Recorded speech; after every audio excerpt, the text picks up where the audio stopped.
Je me trouve actuellement dans ma salle de conférence vide. Je vous raconte l'histoire. Bonjour à vous, je suis Manuela Djena, je suis responsable des analyses statistiques à Aura.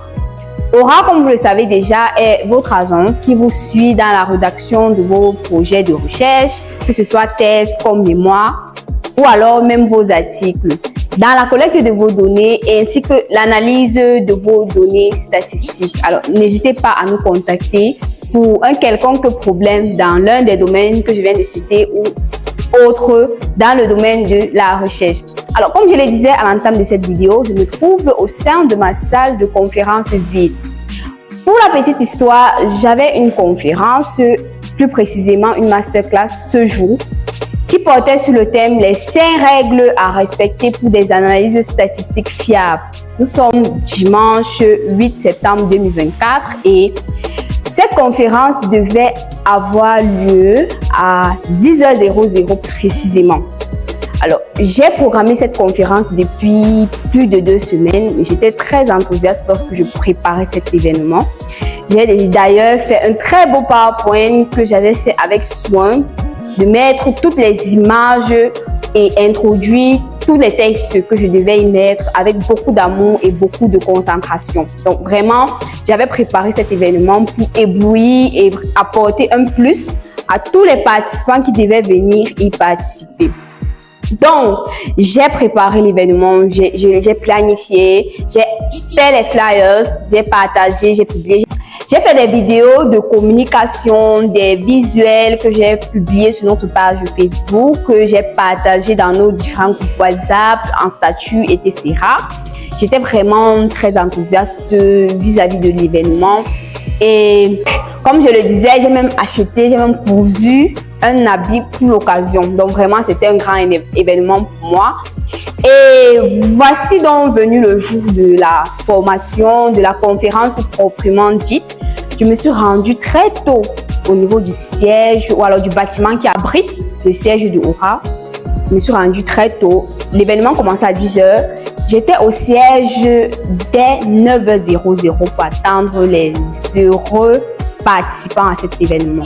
Sauf que j'ai attendu à peu près 1 heure plus tard, c'est-à-dire à 10h, l'heure à laquelle l'événement devait commencer, et personne n'est venu. Et bien évidemment, j'avais espoir, je gardais toujours espoir, mais 30 minutes après, 1 heure après, 1h30, 2 heures après, personne n'est venu. Et là, j'ai compris qu'en effet, c'était un flop, que personne ne va venir. Donc, j'ai arrêté d'attendre. J'étais déçue. Très dessus parce que comme je le disais, j'ai préparé cet événement avec beaucoup d'amour. J'ai mis beaucoup de recherches là-dedans, j'ai fait beaucoup de recherches. Tout ce qui devait être divulgué ou alors communiqué ce jour devait être authentique et très intéressant pour la cible ou alors pour les chercheurs qui devaient y participer. Mais malheureusement, personne n'est venu en bénéficier. Pourquoi je fais cette vidéo? Pas pour pleurer, non. Pas pour me plaindre non plus. Je ne suis pas en train de pleurer. Je ne vais pas non plus dire que je ne suis pas triste, que je n'ai pas été déçue, parce que c'est le cas. Mais je fais cette vidéo plus précisément parce que je ne devais pas être venue pour rien. Premièrement, je me suis dit que non, je ne suis pas venue pour rien. Je ne me suis pas déplacée pour rien. Je n'ai pas cousu ma belle tenue africaine pour rien. Il fallait que je fasse cette vidéo pour non seulement vous montrer que l'entrepreneuriat n'est pas facile, vous montrer que lorsque vous allez vous lancer dans un business, vous allez vous lancer dans une activité, peu importe, vous allez rencontrer des tonnes de difficultés, des problèmes, des gens qui ne vous encouragent pas, des gens qui vous disent juste en statut, ouais, c'est bien, on est avec toi, on t'encourage, et dès que tu exposes ou alors dès que tu as un événement, ils ne viennent pas. Donc, il y a tellement d'obstacles, il y a tellement de difficultés que vous allez rencontrer, il faudra juste être fort. Aujourd'hui, la leçon que je retiens, c'est que j'ai encore beaucoup à apprendre, le chemin est encore long et on ne sait jamais d'apprendre de toutes les manières. Donc, je dois encore travailler. Et de plus, je retiens également qu'il y a beaucoup d'obstacles sur le chemin de l'entrepreneuriat.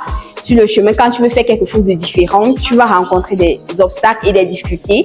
C'est à toi de travailler sur comment surpasser toutes ces difficultés-là et pour finalement atteindre ton objectif. Parce que c'est ça la finalité.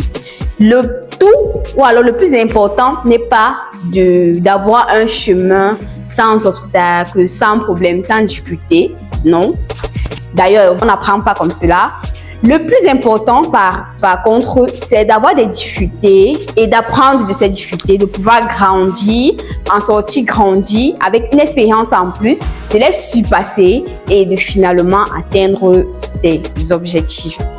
Donc, voici ma salle vide pour finir. Et merci à vous d'avoir écouté cette vidéo jusqu'à la fin. N'hésitez pas à vous abonner sur notre page et à laisser un pouce bleu. Partagez vos expériences en commentaire si vous avez déjà eu ce genre de situation ou alors plein d'autres, parce que je sais que le monde de l'entrepreneuriat, vraiment, c'est un monde semé d'embûches. Celui-ci n'est rien, on en rencontre d'autres tous les jours, bien qu'on ne partage pas souvent. Donc, partagez vos expériences. Quelles sont les difficultés auxquelles vous faites face si vous êtes entrepreneur ou alors si vous avez une activité que vous menez? Quelles sont les difficultés que vous avez déjà rencontrées? Comment est-ce que vous avez fait pour surmonter ces difficultés-là? Alors, je vous écoute en commentaire et on se retrouve à la prochaine vidéo.